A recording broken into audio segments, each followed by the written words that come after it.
and welcome to the show that we call Market Makers. Today's guest is Mr. G. Mahalingam, Executive Director of Reserve Bank earlier and then board member at SEBI. Has worn multiple hats, and I think one of the very rare cases who has been at both regulators. Highly respected, of course, by the market, but mainly by me as well, principally. So, so really welcome to the show, sir. Thank you very much for agreeing to be on it. Thanks a lot, Manoj. It's a pleasure for me to be here. Lovely.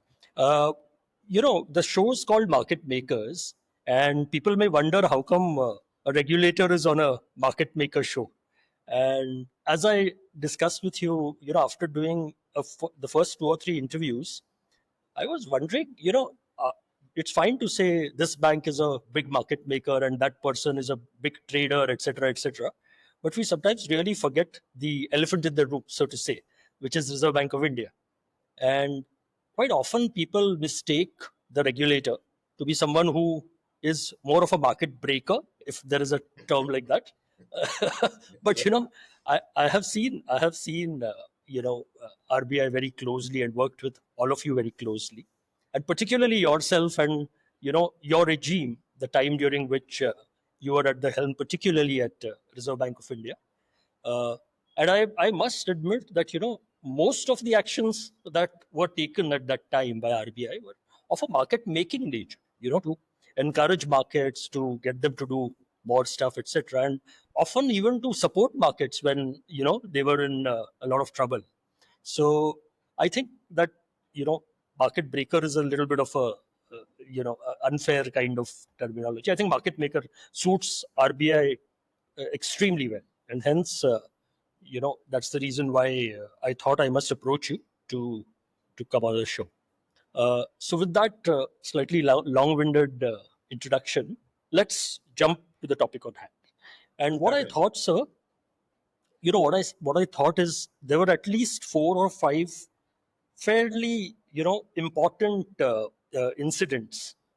Incidents maybe is a small word, but fairly important incidents over the last couple of decades, or maybe slightly more, during which I have watched and worked with you particularly closely, and have seen the way operations have happened. Uh, so I would like to just focus on those three or four incidents, and would like your comments and to discuss the same. At the same time, you know, without taking away from all the multiple other things that may have been done, quite often to the public at large and even for market players, the actions and the results of the same are evident. But the thought process behind the same, why certain things were done, etc., at certain times, are not that clear. And I think it might be a great chance today for people to understand what went into certain decisions that were taken by RBI, and the results of the same were, if they were not that apparent. So to start with, I would like to ask about 2013. When the currency was under a lot of pressure. Uh, Rajan had just stepped in as governor, taking over from Dr. Subbarao, and there were a lot of question marks on how to defend the currency, what should be done, etc. Uh, what was thought of was to introduce an FCNR scheme. Uh, so which also had, so there will be this will be in three parts, this question actually. One about the FCNR scheme itself, the consequences of the same, which is FX related, what happened to the currency as a result of the same, and the third part will be the liquidity aspects of the same. So to start with, on the FCNR scheme itself, can you shed some light on the background? Why was it conceptualized as it was? Why not something else? And that how did you work together? Did you have to work together with people to get it going? Very interesting question, Manoj. Actually, I think you're really, it's one of the most important questions that we were examining at that point of time. See, let me give you a very brief background, which I think most of us in the market will be able to recollect, although it's almost about 12 years back. When we say that the macroeconomic parameters are not so good, I think it's a kind of an understatement at that point of time. Actually, they were pretty bad. In fact, if you look at the current account deficit, I have not seen a current account deficit of that magnitude even till today. 4 point, if I remember correctly, it was 4.8%. And that's for the year 88 ending. billion. Yeah, right, right. So it was too difficult. It was considered as something which is going to rattle the market, and it did. And prior to that, of course, I think Ben Bernanke had also announced, around that time, Ben Bernanke had announced that the quantitative easing is going to be, rolled back. So I think this, plus this Bernanke's announcement, plus the overall level of foreign exchange reserves. If you remember, the level of foreign exchange reserve at that point of time, it was just about $280 billion. It was almost constituting at that point of time about 12 months to 13 months of, 8 to 9 months of imports, which was very low at that point of time. So, given these kinds of factors, the general thinking within RBI is that we have been continuously intervening in the market. And on a day-to-day basis, there used to be intervention from RBA, basically to soothe the nerves, basically to at least, assuage the fall of rupee through a kind of a curve, which is manageable rather than a vertical kind of a fall.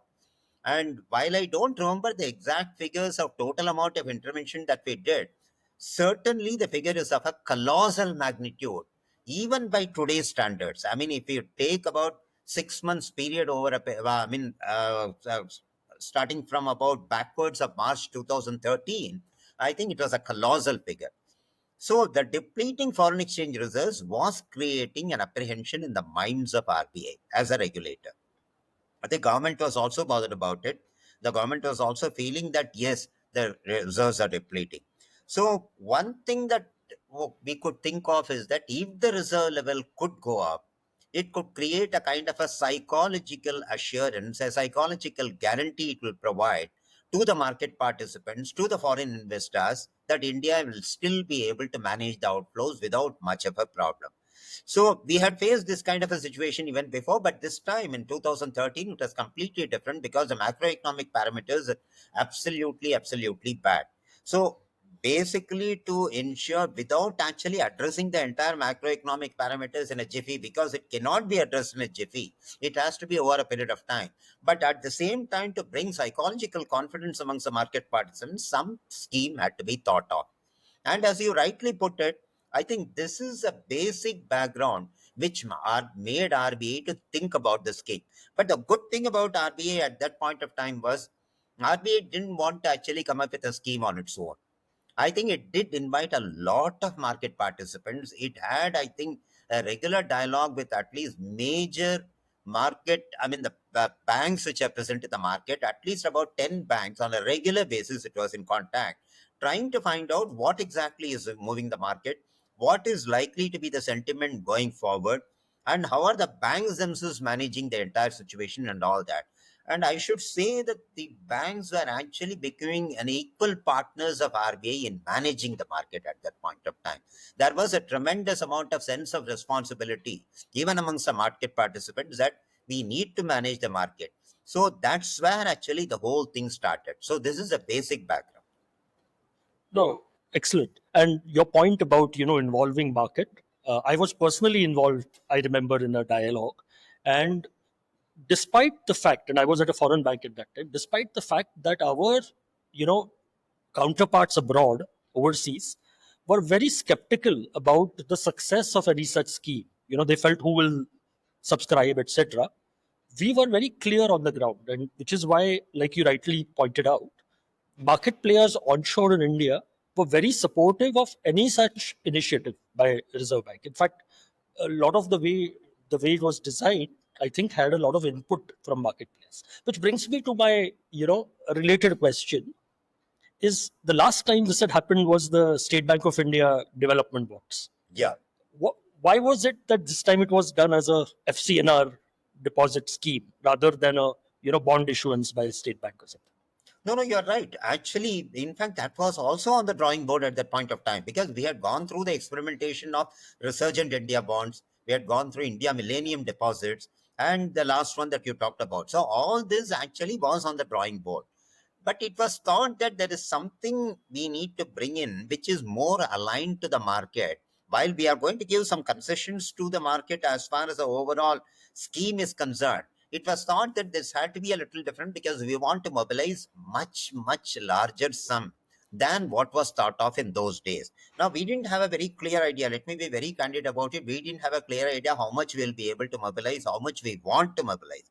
All that we wanted is there should be a substantial sum which will actually top up the overall foreign exchange reserves in a way that it will give confidence to the market. So we thought of a different scheme. That scheme, basically, I would say that while we had some basic contours of it, I think the market participants really gave excellent inputs that the scheme, entire thing could be actually drawn up in a big way, in a complete manner.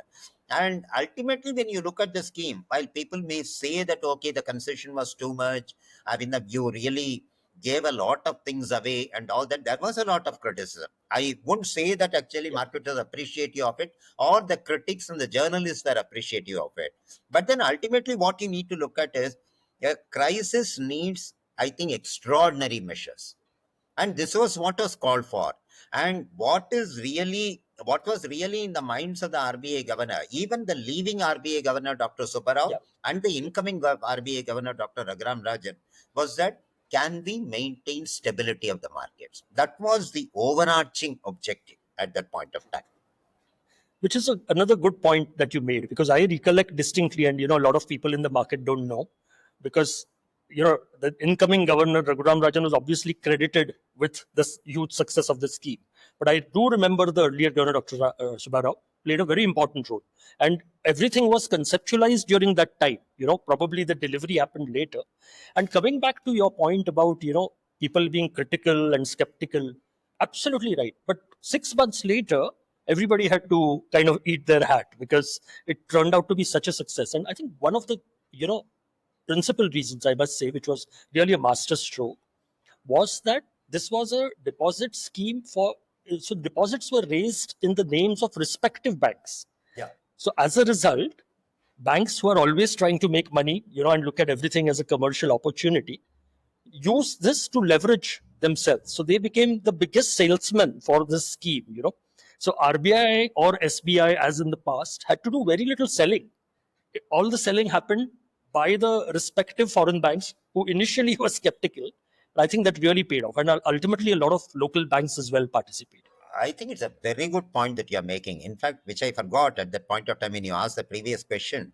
I think the scheme is different from the angle that actually the banks are asked to mobilize rather than actually, I mean, overall as a scheme mobilization. So what happened was the banks took a lot of extra interest.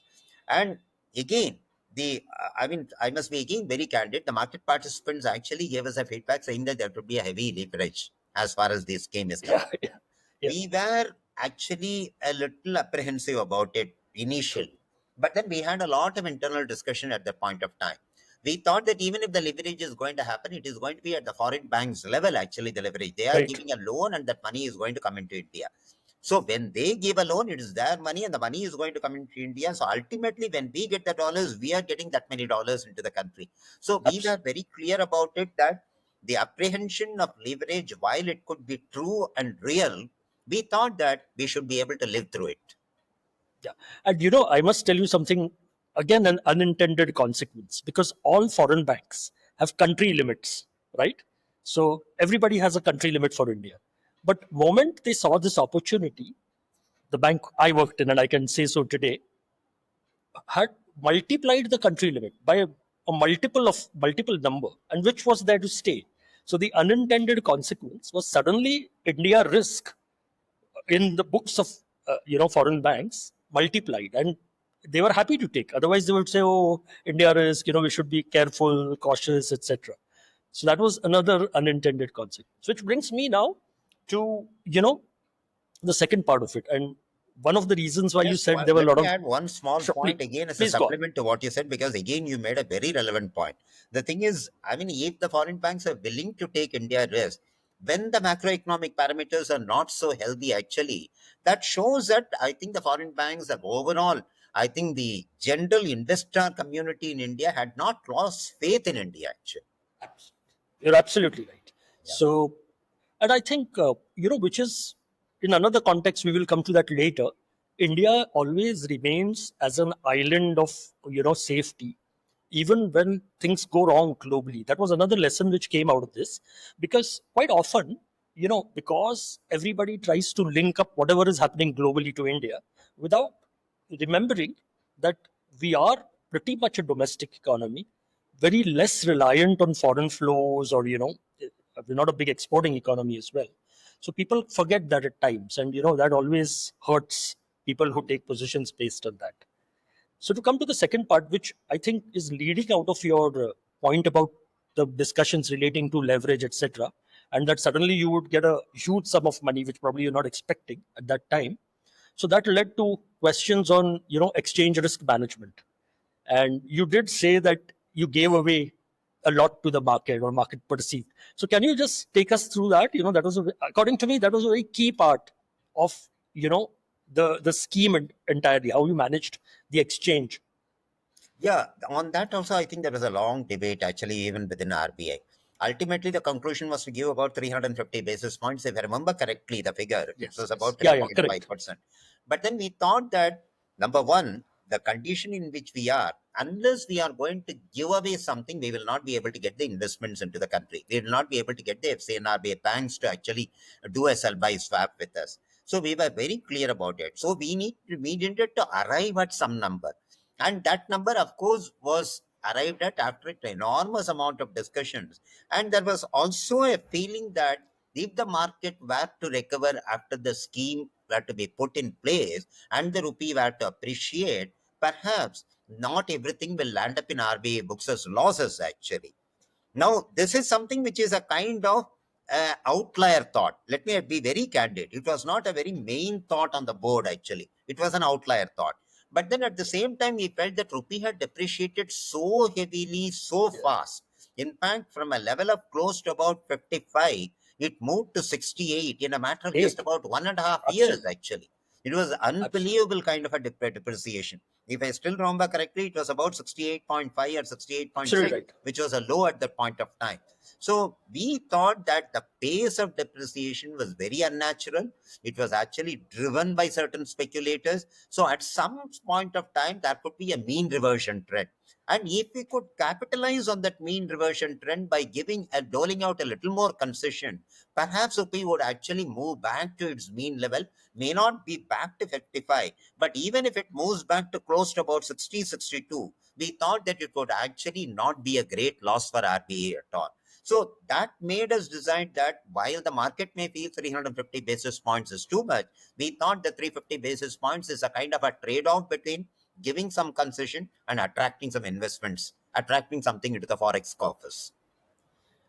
And this shows why RBI is a market maker. And I'll tell you why. Because when the currency depreciated to 68, you very rightly uh, explained from 55 to 68. The next day, there were many analysts, and I can name them, but I will not, from very respected investment banks globally. On CNBC, I remember, and I was in one debate with someone where he was forecasting 75, 80, anything to the dollar rupee. And I was saying, it's ridiculous. It's already moved so much. It doesn't make any sense, And according to me, everything, as traders, we've been traders all our lives. Whenever the worst has happened, that's when everybody forecasts even worse, and that's the time you got to stand up and, look at the other side, which is what RBI did at that time. So, it took a lot of bravery as well, by the way, apart from merely confidence that, whatever had happened was too much. Yeah, very true. I completely agree. And I mean, I would say that some kind of a guess, some kind of a trade off, some kind of a give and take, everything is involved there actually. I mean, RBI could not have come out, rolled out a scheme where there was no risk on the part of RBI So, and then yet expect the investors to come in. I think that was very unrealistic. So I would really, hand it completely to both the governors. I would say both, as we very rightly mentioned, both Dr. Subbarao as well as Dr. Rajan, that they were able to really think through the situation absolutely in a very practical way. absolutely. And, 6 months later, dollar rupee was far strong, rupee was far stronger than Yeah, what your forwards, which you had given to the market, correct. indicated. Correct. ultimately, of course, RBI would have ended up making a lot of money on it. Yeah. So Right. but then fortune, and that quite often goes unrecognized, because it's another thing. You all are not profit centers, right? It's not as if someone in RBI has to come and boast, see, I made so much money on this swap, etc. Whereas if it were a market player, it would obviously have been reflected and appreciated. So I think it's a good point that you brought this out, because a lot of people don't know this and don't understand that there is a lot of risk taking, view taking, putting your money where your mouth is at RBI level as well, at regulator. You are absolutely right, Manoj. Let's assume the situation had gone the other way. I think after Yeah, doing this FCNR, coming out with this FCNR scheme, we were not able to mobilize, let us assume 34 billion. We just got about 4 5 billion. I think the market would have really, really reacted very adversely to that. So we kept absolutely, that in mind. I think the discussions with all of you market participants helped. I think the estimates that I think the market participants came up with, it could range anywhere between 25 to 60 billion actually. But 25 was a kind of a floor that the market was citing. So we are prepared to go along with the estimate that the market was giving. And it finally turned out that we could mobilize 34 billion. absolutely. Uh, so, the other aspect, of course, relating to this scheme was the liquidity management, Yeah. because it meant that after doing the swap, RBI gave $25 billion had come immediately, if I Yeah. recollect correctly, in a matter of a month. Then the other 10 billion trickled in over a period of time. Yeah. So that liquidity management, because you are given it to the market, and I recollect, even though we had a large country limit and we had mobilized fairly significant chunk, because to be honest, we were very bullish as when I was at that point of time. And the question was, where do you deploy it?